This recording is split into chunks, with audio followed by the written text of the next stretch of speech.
who will bring them on the table? یہ حکومت کا کام ہوتا ہے. پاکستان تحریک انصاف میں نام لے کے کہہ رہا ہوں, سب سے بڑی پولیٹیکل پارٹی میری نظر میں پاکستان کی, if is not willing to talk to the government. شفقت صاحب چپ کر گئے. بالکل اگین میں نے آپ کو مینٹر کی بات کی, وہ بڑے بھائی کی طرح ہے, مگر یہ کہ شفقت صاحب کتنا سمجھدار سیانا آدمی, کون استفادہ حاصل کر رہا ہے. شفقت صاحب جیسے آدمی کا کسی پولیٹیکل پارٹی میں صاحب الرائے نہ ہونا شفقت صاحب کا نقصان نہیں ہے, اس پارٹی کا نقصان. شاہ جی ویری ویل سیڈ. میرا خیال ہے آفٹر دس پوائنٹ یہاں سے کانورسیشن آگے کسی اور ڈائریکشن میں بنتی نہیں ہے, because to be very honest this is one point جس پہ ایوری بڈی شوڈ بی متفق. پاکستان سب کا ہے. بٹ شاہ جی میں اسی پہ میں بالکل ریپ اپ بھی کرنا چاہ رہا ہوں, بٹ میں ایک پوائنٹ آپ سے یہ بھی لینا چاہ رہا ہوں کہ فار دس بہت امپورٹنٹ ہے کہ سارے پولیٹیکل اسٹیک ہولڈرز جو ہیں وہ ایوری باڈی ریلیجیس پولیٹیکل علاقائی, and who will bring them, but who will bring them on the table? یہ حکومت کا کام ہوتا ہے.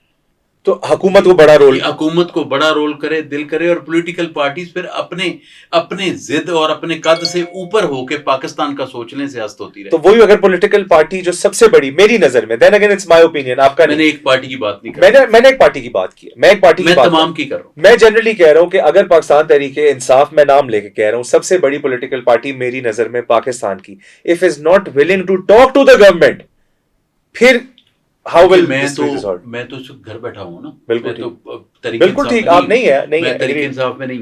بالکل ٹھیک. اگر تحریک انصاف کے میرے کچھ دوست سنتے ہوں تو میں تو ان کو عرض کروں کہ ٹیبل پہ آئیں, ٹیبل پہ معاملات اپنے طے کریں. بالکل ٹھیک. دیکھیں بہت سارے لوگ ہیں نا, شفقت صاحب چپ کر گئے. بالکل. اگین میں نے آپ کو مینٹر کی بات کی, وہ بڑے بھائی کی طرح ہے, مگر یہ کہ شفقت صاحب کتنا سمجھدار سیانا آدمی, کون استفادہ حاصل کر رہا ہے. شفقت صاحب نے اس ٹائم پہ بیٹھے ہوئے 9 مئی ہوا ایک واقعہ پاکستان میں, شفقت صاحب کا 9 مئی سے کوئی تعلق. شفقت صاحب نے بیٹھے ہوئے کہا کہ ہمیں فوجی تنصیبات کی طرف نہیں جانا چاہیے. میں اس بات پہ نہیں جاؤں گا کیونکہ کچھ چیزیں ایک جوڑ جاڑ کے بھی میرے سے منسوب کی گئی تھی کچھ وقت میں.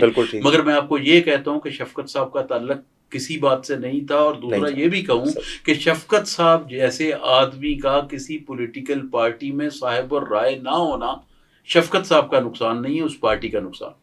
بالکل ٹھیک ہے, بالکل ٹھیک ہے. Thank you very much Shah ji, it was lovely having you. میرے لیے بڑے اعزاز کی بات تھی آپ کے پاس, آپ کی پریزنس میں. اٹ واز نہیں, it's an honour for me to have you. اور میں بڑا میری خوش قسمتی ہے کہ آپ کے ساتھ ایک اتنی اچھی لمبی کانورسیشن ہوئی, بیکاز میں چاہتا تھا کہ لوگوں کو بہت ساری باتیں پتہ چلیں جو شاید لوگوں کو نہیں پتہ تھی. اور آئی ایم ہیپی اگر آپ نے شفقت صاحب کا ذکر بھی کیا, جتنے لوگ سن رہے ہیں میرے بھائی ہیں وہ. ہاں جی, میں کسی دیکھیں برین جو ہے نا, برینز ان کو کہیں نہ کہیں ہونا چاہیے. ان سے کوئی ایگری کرے نہ کرے, ان کی بات سننی چاہیے, ڈیفینیٹلی سننا چاہیے, and that's the way to move forward. کسی بھی پولیٹیکل پارٹی جو تعلیم میں انہوں نے کام کیا, یہی پی ٹی آئی والی حکومت میں, سین ایلیمنٹ جذباتی لوگوں سے ہمیشہ بہتر ہوتا ہے at the end of the day. لیکن اس وقت یہ بھی ریالٹی ہے کہ ملک میں بہت سارے لوگ جو فیصلے لینے کی پوزیشن میں بیٹھے ہیں, ان کی سینٹی پہ کویشچن مارک ہے, اور وہ جذبات سے بھرے ہوئے ایموشنل ڈیسیجنز جو ہیں وہ لیے جا رہے ہیں. اور ان ایموشنل فیصلوں کا نتیجہ کیا ہوگا, یہ بات یقیناً ڈیبیٹیبل ہے. انہوں نے ذکر کیا شفقت محمود صاحب کا, تو نیکسٹ پوڈ کاسٹ میں شفقت محمود صاحب کے ساتھ ہی ہم یہاں بیٹھیں گے اور ان سے بھی بات کریں گے. بہت بہت شکریہ سمسام علی بخاری صاحب کا کہ انہوں نے وقت نکالا. Thank you very much.